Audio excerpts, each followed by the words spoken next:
sure how loud it would be. It's just I didn't even hear better that. safe than sorry. Thank you. What does that say about my sweat?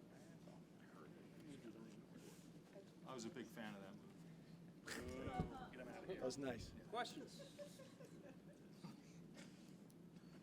James, QB2, did you talk it over Grunk. with your guys? Okay, there you go. What did he do? Grunk for week 1. It's not for the season, it's week 1. What did he do this month to put himself in the spot? Yeah, he just was a little bit more consistent from the beginning of the camp to the end, but the same reason why I say for week 1, because it was close. But from the beginning of camp to the end, just a little bit more consistent. But we're really kind of excited about both of those guys. Both of those guys have shown some flashes.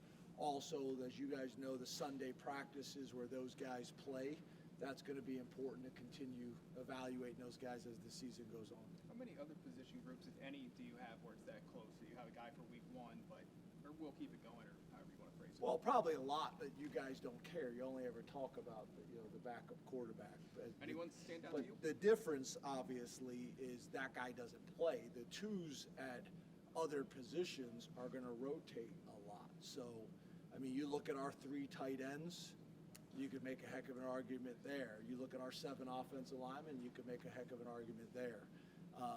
The battle with Alonzo and Gilliam for 2 and 3 at D-tackle, you could make a heck of an argument there. At safety, but there's a ton of positions. It's just, and I get it, it's just not the same for you guys because you're going to see those guys rotating in a lot, especially on the defensive side of the ball. Have you got set a another backup. pecking order behind the 2 running backs then, in terms of the younger guys? Not yet. We're still going to discuss that. We've had injuries, inconsistency, so I'm not sure how that'll play out. This week will play a big part in that, but if I had to guess, you're going to see, if they have the opportunity, you're going to see probably all 3 of them play. Hey, James, after Nolan Rucci, Anthony Donko, Drew Shelton at those offensive tackle spots, who would be the next men up to rotate in? What are you asking me? I'm sorry? At offensive tackle, after either Rucci or Donko, Drew Shelton, who would be those next guys to rotate in? That's a lot. So you're talking about like when we get to my 3rd or 4th team tackle? Sure. Yeah, so it'll be Rucci, it'll be Donko, it'll be Shelley, and then it's kind of similar to what we're talking about at running back. There's a number of guys that would factor into the decision at that point, whether it's Sexton, whether it's Alicini. Javen has got, he's had a little bit of an injury that is limited his ability to practice full throttle. His practice modifications just changed today. So that's impacted him as much as anything, or he'd be right there in the heat of it. And I'm hoping he'll be the guy that we're talking about more right now, but I'm hoping we don't have to go far past that. James, you mentioned on Monday that Chaz is a green light. What do you anticipate his role looking like on Saturday? I think he's going to play a lot. I think he'll play a lot. I think it wouldn't surprise me if he plays 30 plays or so in this game. I hate to say numbers because once I do, he's seen that, his mom's seen that, and you guys have wrote about it, but that would not surprise me. Hey, James, you've talked a lot this offseason about changing from a 4-3 to a 4-2, but last year you went in with the intention of playing 3 safeties, and you played nickel quite a bit last year. So I guess what are the differences this year, aside from, or that make that change notable in your mind? Yeah, so I think, it's funny because when I was at Vanderbilt, we were a 4-2-5 team. Now, I will say this, it was a kid that grew into a linebacker but started his career at Vanderbilt as a corner. Then coming to Penn State, it's hard to be at Penn State at LBU and not have 3 linebackers on the field. Some of that also I think was Brent Pry and his opinions, but it was the right thing to do, and we played really good defense doing it that way, and then subbing to nickel when it was appropriate. Last year was more about how do we get our best 11 on the field, and being able to play.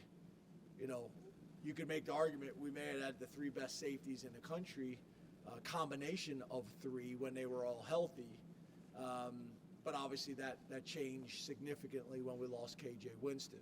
But for us to have KJ and Jay Reed, and Zachy on the field at the same time made a ton of sense. So that was more just about how do we get our best 11 on the field. And Jay Reed was such a, multifaceted player that could cover, could blitz, could defend the run. So it made a ton of sense. And then once we lost him, then it went back to more of a nickel personnel based on what they're doing offensively, what the down and distance is. So, this is more leading with 4-2-5, but then we're going to have the ability to go sub package, and our sub package will be 4-3 now, which was just the other way around. So it's really tomatoes, right? It's very similar, just it depends on who do you call base. James, That makes sense. sorry. A few minutes ago, you mentioned 3 guys in the mix for RB3. I think, at least in public settings, it's been a 5-man conversation for us about RB3. Who are those 3 guys that are in that mix? Who are the 5 guys you're talking about? I'm everybody but Nick and Katron is on a scholarship. I mean, Tyke and Jabri, then Quentin and Corey, and then Cam have been kind of the 5 we've been generally talking about. Yeah, I think for the most part, it's the returners. It's Cam and Corey and Quentin. Tyke's done some really good things that's made him a part of the conversation. Jabri, when he'd been practicing, did some really nice things as well. But Jabri just got here in the summer. That makes things difficult. So, Jay Paterno, personal. Interesting call. Really interesting. Lost my train of thought. But really, those 3 guys, and maybe a 4th. You talked out in Las Vegas about wanting to see what you could do differently or better or more productive in a year or 2 with Justin Lustig on special teams. So what have you learned about that group over the last month? Yeah, I think last year, we did a really good job on special teams of being sound, of playing winning football. But I wouldn't necessarily say that we won games on special teams, except maybe Minnesota. But I thought we played complementary football with special teams. I think this year we got a chance to do what we did in the Minnesota game and do that maybe a couple times this year, as well as playing winning football the other games too. 2 more guys. How much did Nolan improve this offseason to earn that right tackle spot? Because Donko played very well when he was there last year, so I imagine that battle was, one that wasn't just an easy decision. I guess, what are the factors that went into make Nolan that guy? Yeah, it was more about how do we get our 5 best on the field. So it really had more to do with, I wouldn't say more to do, but equally as much about the right guard battle. And if Donko wouldn't have been the best option at right guard, then it would have been a true competition at tackle. So it was really a combination of those 2 positions together, and how do we get our best 5 on the field, even though we feel like we got 7 guys that we can win with. James, how deep do you think you guys can go at defensive tackle? Because we've heard a lot about Randy this preseason too, and for a young guy to hear that much about, is he a guy that maybe you see a little bit early on, or what has he maybe done to impress you? Yeah, Randy's just very, very powerful. He's a very smart football player. He's one of these guys that I could really see, play a little bit in the first couple weeks if we get the opportunity to, and then maybe you don't see him for a little bit, and then I could really see him being a guy that late in the season and postseason is a big part of the rotation. That's one of the notes that I wrote down to talk about with the staff tomorrow. There's the developmental process that we've gone to this point, but there should be another significant conversation around mid-season, and there should be 3 to 5 guys that we're talking about more significantly than we are now, and then it could be the same thing game 9 or 10, right? With the rules, with how many games they can play in, and the postseason rules and things like that.